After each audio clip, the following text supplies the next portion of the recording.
Good afternoon. This is William Roy, and I am presenting What's Changed, an interface overview of ExpressionEngine 3. This is presented by Emerge Technologies, a McClung company. And again, I'm going to be looking at the biggest changes to your ExpressionEngine web control panel. That's your administrative interface that you're used to seeing. Colors have changed a little bit.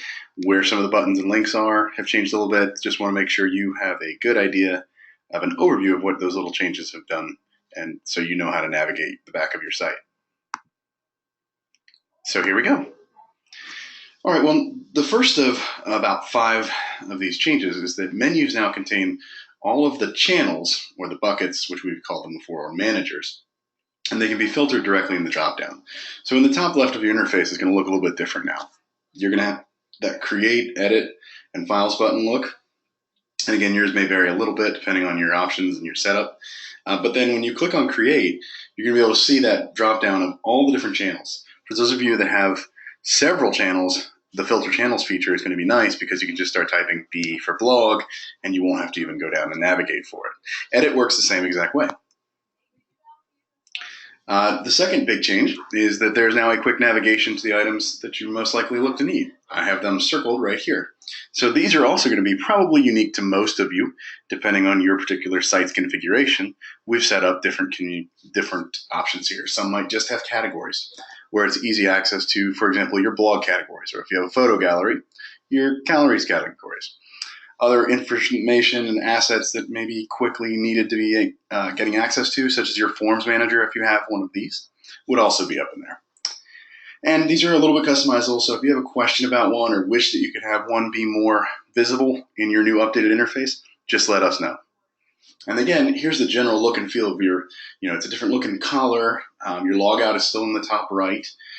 Your account profiles are still there. Your interface of your pages manager is right there still. And this is what your pages system looks like for probably 98% of our customers. Are going to have the structure interface still, where you can toggle between the all pages and the assets. You can then click to add a page just in one of the green buttons over here. Third would be for those of you with a forms manager. The layout and the options are more customizable. In the past, we've spent some time showing you how to edit a form, but most people probably don't actually change it themselves. In this case, it's gotten a little bit easier, a little bit cleaner. And it's also important to understand your way around the Forms Manager because that's where the form submissions are saved. You will receive an email of any time that a form is filled out on your website, any one of your forms. This one here just has a generic contact form. But also, just in case you didn't know that, they're always saved and stored on the site for an extra backup copy or in case anything happens with the email, so you can check it from time to time. Now, there are 3 sections. One is the forms, one is the fields, and one is the email notifications. So forms just simply lists you all the different forms. And you can click on contact form and it'll take you in to edit that particular one.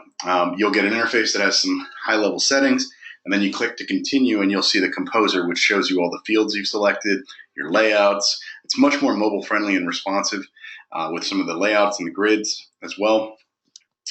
So we'll move forward though, show you what a composer window looks like now. So over here on the left-hand column, you have the form you're on. You have the ability to drag some elements such as paragraph text you might want to include in your form, or just some breakout elements like a submit button at the bottom. But you also have the rows. You can see 1, 2, 3, and 4 column so that you can easily create a nice looking form across. Now down here are fields. So you can create a new field anytime you want, and then it allows you to choose whether you want that field to be a new drop down or a new text field or something along those lines. But then all included or existing fields are available for you to add and drag and drop from over here on the side. And then you can just place them here, and you still have the configuration buttons that let you control the unique settings, such as making an asterisk, red asterisk appear here because you clicked to make email required. And then moving forward, the Fields tab, back on the 3 tabs that we had on the left, originally will show just any fields you've ever created. So if you create a tab, or a field rather, for one form, it's accessible and available to reuse in another form that way. And then finally, we have email notifications. Now, general setup for most of you is going to be that there's an admin and a user notification. The admin notification is what you receive when an email is submitted. The thank you notification, the user notification, is one that repeats probably what they said in their email and says thank you for contacting us. Now, those are the standards, so anytime you create a form that you can just use admin and user. But if you want to create unique email notifications, you can just use the new email notification, or you can click the clone button under manage and then just make your tweaks and changes as you want to the message. There are ways to control the variables. That gets more in depth. If you're interested in that kind of level of detail, they're already making it very accessible to even read the documentation further right on the links now. So you can do that. Fourth change would be the developer menu. In the past, you've never seen this. It was disabled from your view.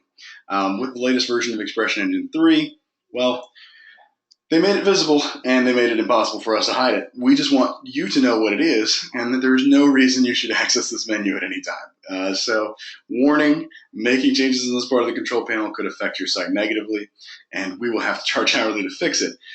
So we just want you to know it's there, and you always have full access to your system, but you don't want to go in this space because you could potentially affect your site negatively.